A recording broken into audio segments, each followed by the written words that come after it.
Assalamualaikum warahmatullahi wabarakatuh. Sebelumnya kami dari kelompok 6 ingin mempresentasikan kedudukan Jepang. Sebelumnya perkenalkan, nama saya Revangga Dimas Hadiansyah dari nomor absen 30. Saya Devrisya Putri Nur Karim dari absen 8.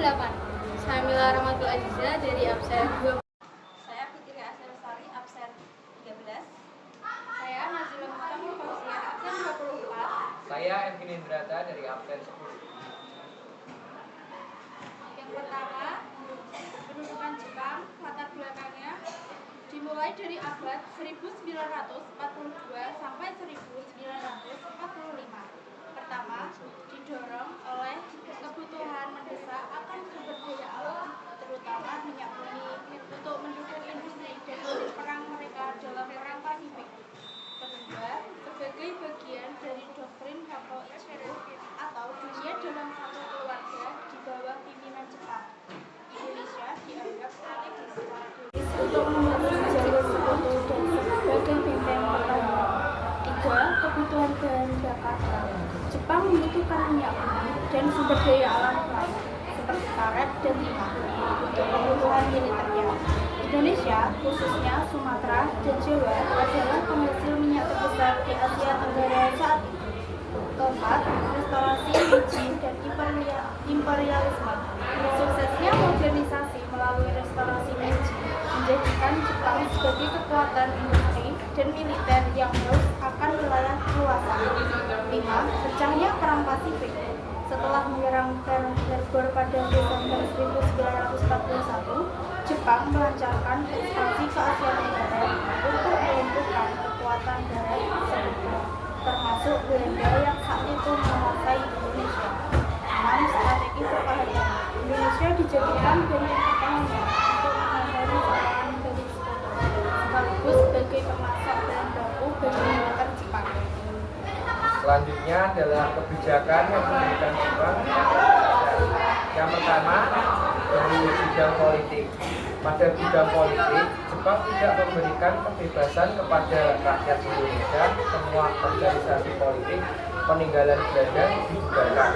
Namun, Jepang membentuk organisasi baru untuk menarik dukungan rakyat, antara lain UTERA atau Pusat Tenaga Rakyat, dipimpin oleh Soekarno, Muhammad Hatta, Dirjen Dewantara, Kusur, Jawa Motokai.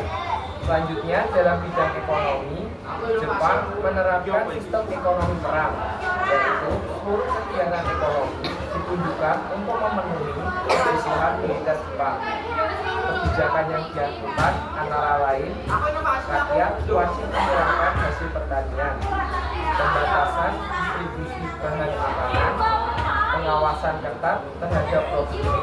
Akibatnya, rakyat mengalami kesulitan ekonomi dan terjadi kelaparan di berbagai daerah.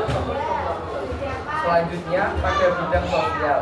Dalam bidang sosial, kehidupan rakyat Indonesia mengalami penderitaan yang cukup berat. Salah satu kebijakan yang sangat merugikan adalah Romusa, yaitu kerja paksa tanpa upah. Rakyat dipaksa bekerja untuk membangun jalan, rel kereta api, dan fasilitas militer Jepang. Banyak Romusa yang meninggal akibat pertama kelaparan, dampak penyakit, dan perlakuan yang tidak manusiawi.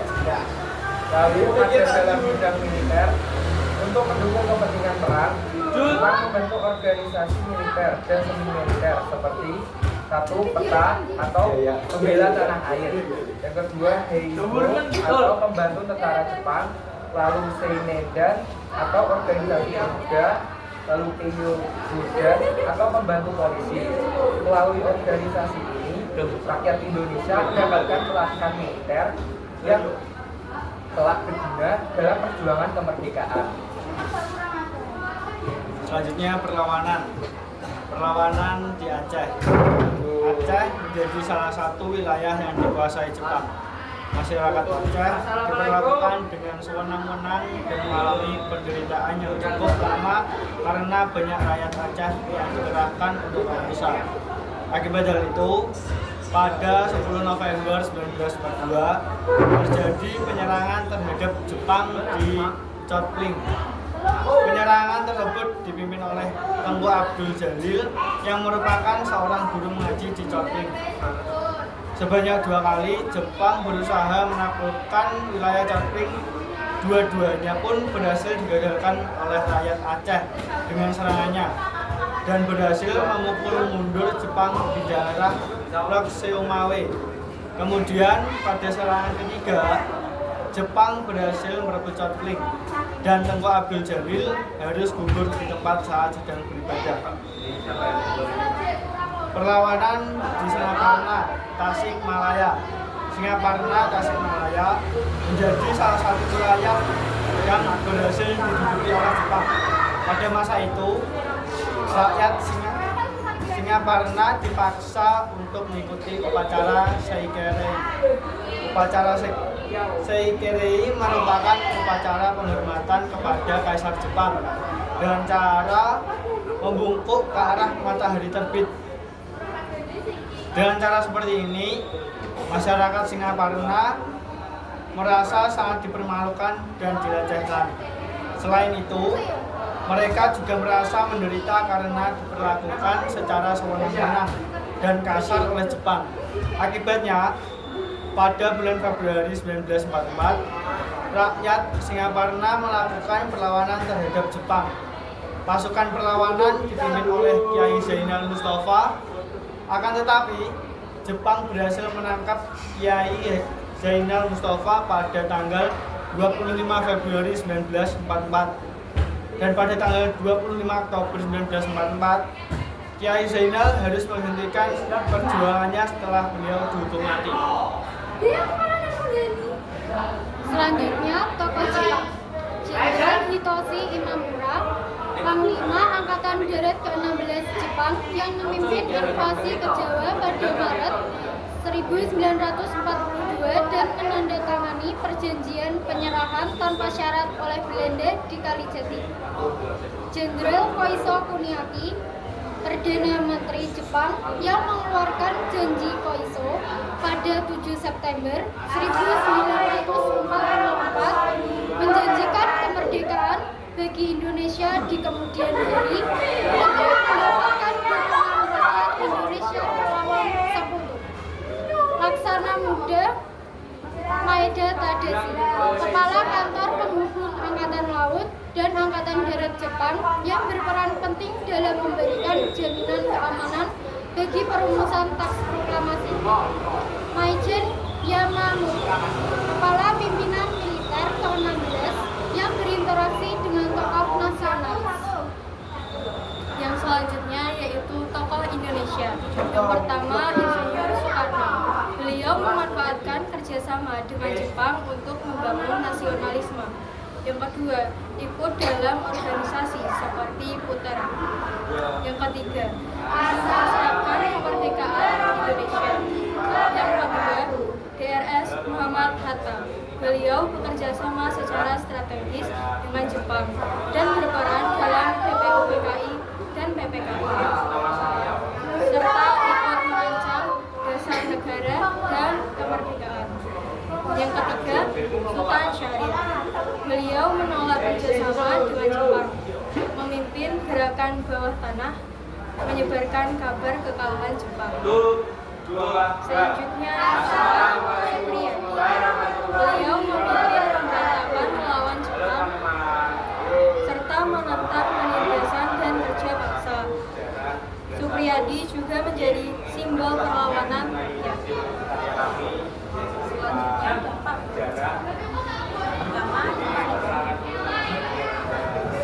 kerja paksa atau Osu. Yang kedua, kelaparan dan kemiskinan. Yang ketiga, kekerasan. Yang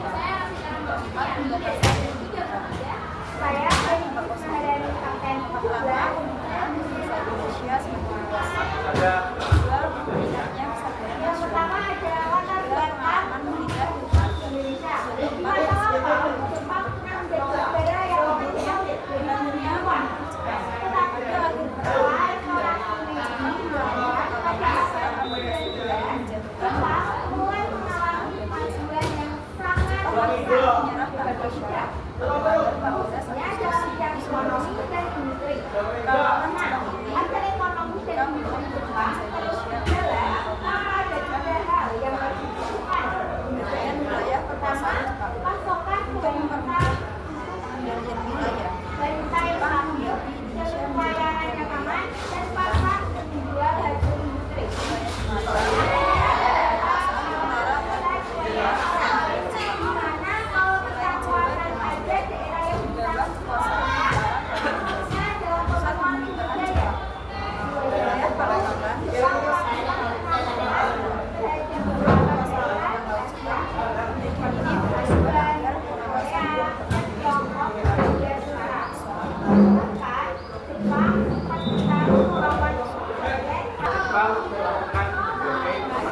Tujuan kedatangan Jepang di Indonesia. Jepang menguasai Indonesia, menguasai sumber daya alam Indonesia. Asia Pasifik. Menjadikan Indonesia sebagai basis utama mewujudkan cita-cita pembangunan Timur Raya.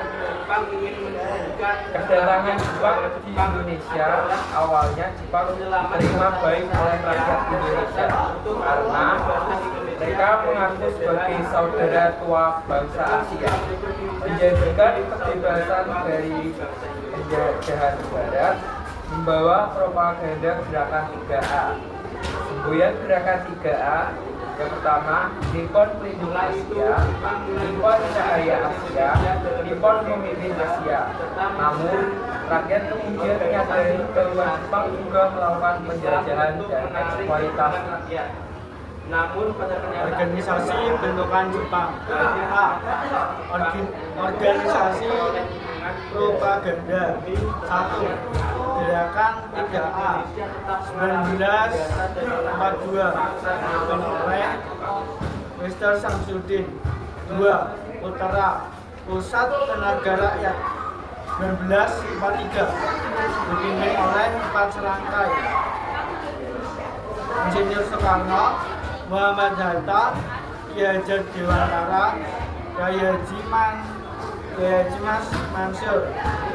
3. Jawa Rokokai 1944 organisasi yang langsung berada di bawah pengawasan Jepang. Selanjutnya yang B, organisasi semi militer. 1. Seinen dan Barisan Pemuda. 2. Keibukan Barisan Pembantu Polisi. 3. Fujinkai organisasi wanita. 4. Gekukotai Barisan Pelajar. Selanjutnya yang C, organisasi militer. Yang pertama Heigo, yaitu pasukan pembantu tentara Jepang. Yang kedua PP, pembela tanah air, dibentuk tahun 1943. Tujuannya yaitu membantu Jepang menghadapi sekutu, melatih pemuda Indonesia dalam bidang militer, dan manfaatnya yaitu menjadi cikal bakal Tentara Nasional Indonesia atau TNI. mengajarkan bahasa Jepang di sekolah, mewajibkan menyanyinya lagu kemerdekaan Jepang. Jepang mulai kalah dalam perang. Jepang berusaha